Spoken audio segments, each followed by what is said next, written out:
The December wind carried snowflakes through the downtown streets, each one catching the glow of holiday lights strung along the storefronts.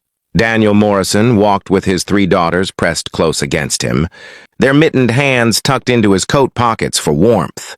The girls were bundled in winter coats, Lucy in burgundy, Emma in pink, and little Sophie in cream, their blonde hair escaping from beneath their knit hats.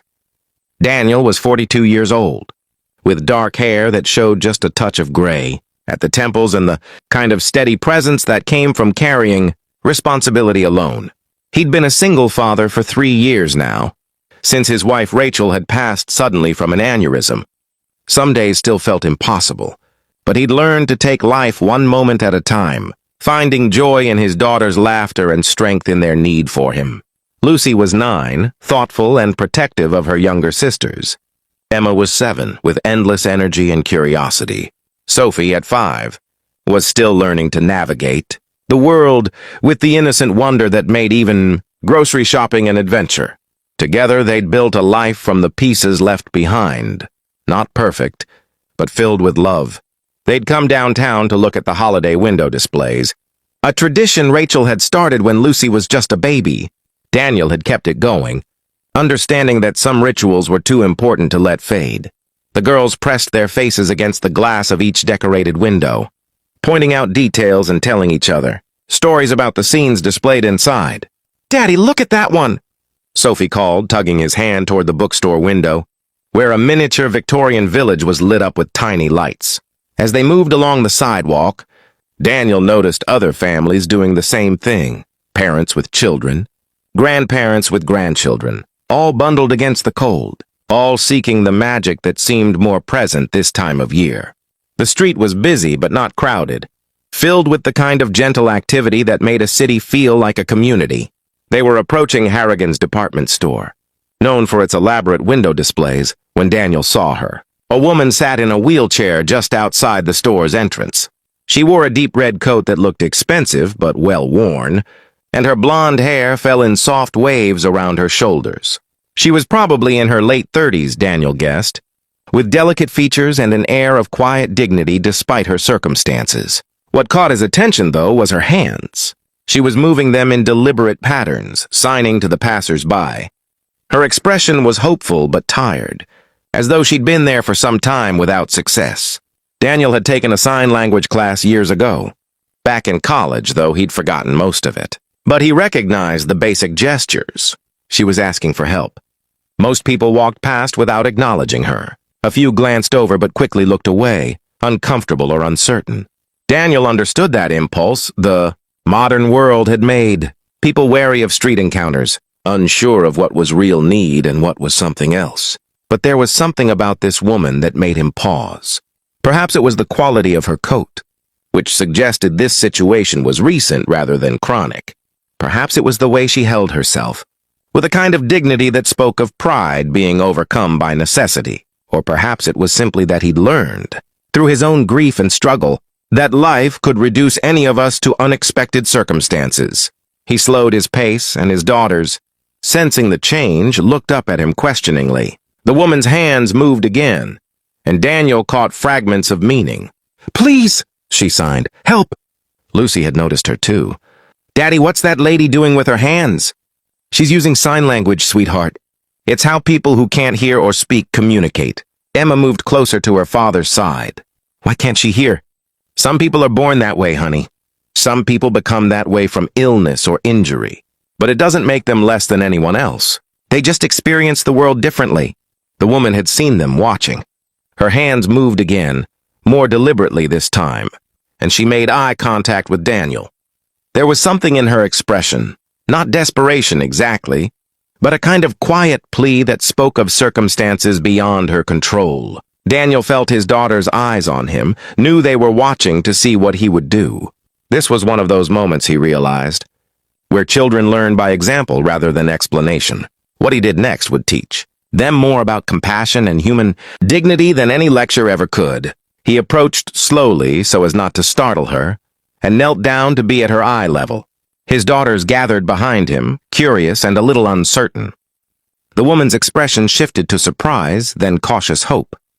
Her hands moved in a question, and though Daniel couldn't fully understand it, he got the general meaning. He held up his hands apologetically and spoke slowly, making sure she could read his lips. "I'm sorry. I only know a little sign language." "Not enough." She nodded, understanding, and reached into a bag beside her wheelchair. She pulled out a small notebook and pencil, her movements graceful despite what must have been cold, numbed fingers. She wrote something and turned it toward him. "My name is Catherine. Read. I lost my hearing and use of my leg 6 months ago in a car accident. My insurance ran out. I'm trying to get money for medication and therapy. I'm not asking for much, just whatever you can spare. God bless you for stopping." Daniel read the note carefully, aware of his daughters reading over his shoulder. He looked back at Catherine, really looked at her, and saw beyond the immediate circumstances to the person beneath. He saw someone who'd probably had a very different life 6 months ago. Someone who was fighting to maintain dignity while asking strangers for help. Someone who reminded him, uncomfortably, that fate could turn on anyone at any moment. Sophie's small voice spoke up behind him.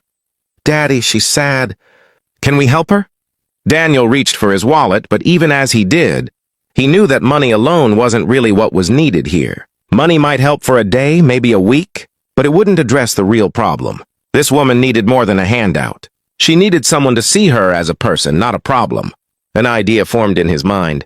It was probably impractical. It would certainly complicate his already complicated life. But sometimes the right thing to do was also the difficult thing to do. He took out a $20 bill and handed it to Catherine, but then he took her notebook and pencil and wrote his own message. "I'd like to help you properly. Would you come have coffee with me and my daughters? Let's talk about what you really need. No strings attached. I promise we're safe. My daughters will vouch for me." He turned the notebook to show her, watching her face as she read. He saw surprise, then suspicion, then a flicker of something that might have been hope tempered by experience. She looked at his daughters, who stood watching with wide, curious eyes. Lucy smiled encouragingly. Emma waved. Sophie simply stared with the unself-conscious directness of very young children. Catherine's hands moved, a question. Daniel shook his head. "I'm sorry, I don't understand." She wrote again. "Why would you do this?" "You don't know me." Daniel took the pencil. "Because 6 months ago you probably had a regular life. Because it could just as easily be me sitting there. Because my daughters are watching, and I want them to learn that we help people when we can. Because it's almost Christmas and nobody should be alone on the street." He paused, then added one more line. "Because my wife died 3 years ago, and I remember what it felt like when people helped us when we needed it most." Catherine read his words and her eyes filled with tears. She nodded slowly, then wrote, "Coffee would be nice. Thank you." There was a cafe just down the street, a place called Murphy's that Daniel and the girls frequented. It had big windows, comfortable booths, and a patient staff who didn't mind when Sophie spilled her hot chocolate or Emma talked too loudly. Daniel positioned himself behind Catherine's wheelchair, and she showed him how to release the brake and navigate properly. The girls walked alongside, chattering among themselves about this unexpected turn in their evening. Inside Murphy's, they took a large corner booth. Daniel helped Catherine transfer from her wheelchair to the bench seat, surprised at how natural it felt to provide assistance once she'd shown him how.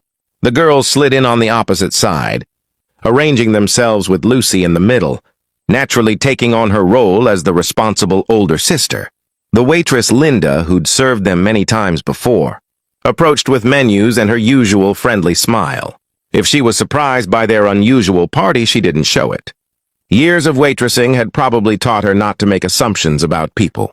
They ordered coffee for the adults, hot chocolate for the girls, and a selection of pastries to share. Catherine tried to protest the food, but Daniel waved her off. "You can't have coffee without something sweet. House rules." Once the orders were placed and Linda had moved away, Catherine pulled out her notebook again and began to write. Daniel watched her form the letters carefully, her handwriting elegant despite the awkward angle and the cold that must have made her hands stiff. "I don't know what to say except thank you. Most people won't even look at me. I've been out there for 3 hours today, and you're the first person to stop." Daniel felt a familiar tightness in his chest, the same one he felt whenever he encountered unnecessary human suffering. "Tell me what happened. If you're comfortable sharing, Catherine wrote for several minutes, occasionally pausing to sip the coffee Linda brought. Her story emerged in fragments, each sentence a small piece of a larger tragedy. She'd been a high school music teacher, specializing in choir and vocal performance. She'd loved her job, loved working with teenagers, loved the moment when a shy student discovered they could actually sing. She'd been engaged to a wonderful man named Peter, planning a summer wedding. Then came the accident. A drunk driver running a red light. Peter had been killed instantly. Catherine had spent 2 months in the hospital, undergoing multiple surgeries. When she finally woke up fully, she discovered she'd lost her hearing, damage from the head trauma, and that the injuries to her spine meant she might never walk again. Her insurance had covered the initial hospitalization, but the ongoing therapy and medication costs had quickly overwhelmed her policy limits. She'd lost her job, not because the school didn't want her, but because she couldn't do the work anymore. How could she teach music when she couldn't hear it? She'd burned through her savings. Her parents were elderly and on fixed incomes, unable to help financially. She'd applied for disability assistance. But the system moved slowly, and in the meantime, she had bills to pay and medications to buy. So she'd started sitting outside stores asking for help. It humiliated her. Every day, it took everything she had to wheel herself to that spot and hold up her signs, but she didn't know what else to do. Daniel read her story with a growing sense of anger at the injustice of it all. This woman had done nothing wrong. She'd been living a good life, contributing to society, planning a future. And in one moment of someone else's terrible decision, everything had been taken from her. "I'm so sorry," he wrote when she'd finished. "For Peter, for everything you've lost. It's not fair, and I wish I could fix all of it." She smiled sadly and wrote back, "Life isn't fair. I'm learning that. But thank you for your kindness. This, sitting here, being warm, drinking coffee with people, this is the first normal thing I've done in months." Lucy, who'd been reading along quietly, spoke up. "Miss Catherine, can you teach sign language?" Catherine looked surprised by the question. She nodded and wrote, "Yes, I've been learning it myself. Why?" Lucy looked at her father, then back at Catherine. "Because maybe you could teach people. You can't hear music anymore, but you could teach people to communicate. That seems important too." Daniel felt a rush of pride in his daughter. Out of the mouths of babes, as the saying went. It was such a simple, obvious idea, and yet Catherine's face suggested it hadn't occurred to her. Emma leaned forward. "Our school doesn't have anyone who knows sign language. I heard the principal saying she wished we did. Because there's a kid in 2nd grade who's deaf, and nobody can really talk to him except the special aid." An idea was forming in Daniel's mind, pieces clicking together like a puzzle. He wrote quickly, "Would you be interested in teaching sign language? Maybe privately, maybe in schools? There's definitely a need for it." Catherine stared at the words for a long moment. Then she wrote, "I never thought. I've been so focused on what I lost, I didn't think about what I could still do. Do you really think anyone would want to learn from me?" "Absolutely," Daniel wrote. "And I'll be your first students. Me and my daughters. We should know sign language. You never know when you'll meet someone who needs it." Over the next hour, over coffee and hot chocolate and gradually warming hearts, they sketched out a plan. Daniel would talk to his daughter's school about bringing Catherine in to teach sign language as an after-school class. He'd help her set up a small business offering private lessons. He knew people, parents from the school, colleagues from his work as an architect, friends from the neighborhood. He could spread the word, but more immediately, he offered something simpler. "My firm is starting a renovation on a community center. It's a 6-month project. They need someone to coordinate communication between the contractors, the community board, and our office. Mostly administrative work, scheduling, taking notes, organizing information. It doesn't require hearing. Just attention to detail and good communication skills. Would you be interested?" Catherine's hands shook as she wrote, "Are you offering me a job?" "I'm offering you the opportunity to interview for one. There's a difference, but yes. If you're qualified and interested, I think you'd be good at it. The pay isn't amazing, but it's steady, and it comes with benefits, including health insurance." She put down her pencil and covered her face with her hands.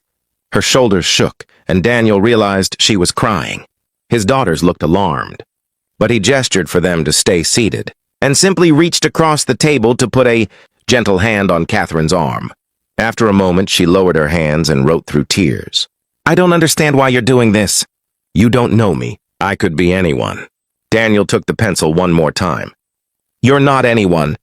You're someone who had a life, lost it through no fault of your own, and is trying to rebuild. You're someone who's maintaining dignity in an undignified situation. You're someone who 6 months ago probably helped her students without thinking twice about it. Now it's your turn to be helped. Let people help you, Catherine. Let me help you." The interview happened 2 days later at Daniel's firm. Catherine arrived early, dressed professionally despite the difficulty of maneuvering her wheelchair through the snowy streets. Daniel had arranged for accessible transportation, making sure she didn't have to struggle alone. His boss, Martin Chen, was a practical man who cared more about competence than circumstances. He interviewed Catherine thoroughly, asking about her organizational skills, her attention to detail, her ability to work with diverse groups of people. He seemed satisfied with her responses, communicated through her written notes and Daniel's translation. "When can you start?" Martin asked at the end. Catherine wrote, her hand trembling slightly. "Immediately if you need me. Monday good for you? 9 o'clock?" She nodded, and when she looked at Daniel, he saw something he hadn't seen in their first meeting. Hope. Real, genuine hope that perhaps life could still hold possibilities. The weeks that followed were an adjustment for everyone. Catherine had to learn the rhythms of the office, figure out how to navigate her new responsibilities without hearing. But she proved to be exceptionally organized and detail-oriented, qualities that made her invaluable to the project. She communicated through email, through written notes, and increasingly through sign language, as Daniel and several other staff members began learning it. The girls started taking sign language lessons from Catherine on Saturday mornings. Daniel would drop them off at the small apartment the firm had helped. Catherine secure, accessible, affordable, close to public transportation. He'd return a few hours later to find his daughters chattering with their hands. Excited by this new form of communication, Lucy took to it naturally, her thoughtful mind enjoying the puzzle of a new language. Emma approached it with enthusiasm, if not always accuracy. Sophie, at 5, learned the way young children do, through imitation and play, without self-consciousness or fear of mistakes. Daniel learned too, more slowly but with determination. He wanted to be able to communicate directly with Catherine, not through notes and lip reading. He wanted his daughters to see that learning never stops, that adults can still grow and change. As winter deepened into the heart of December, Catherine became a regular part of their lives. She joined them for pizza dinners at their modest house in the suburbs. She came to Lucy's school concert and Sophie's preschool holiday pageant. She taught Daniel's colleagues basic signs during lunch breaks, creating a small community of people who could greet her, thank her, ask how she was doing in her own language. The community center project progressed smoothly under Catherine's coordination. Martin Chen, impressed by her work, started talking about finding a permanent position for her once the current project ended. The cloud of financial desperation that had hung over Catherine began to lift. But more than the job or the money, what seemed to change most for Catherine was the isolation. She was no longer alone, no longer invisible. She had people who saw her, who valued her, who communicated with her as an equal. One Saturday afternoon in mid-December, after the girls' sign language lesson, Catherine gestured for Daniel to stay a moment. The girls went to play in the small courtyard outside her building, visible through the window, giving the adults a moment of privacy. Catherine pulled out her notebook.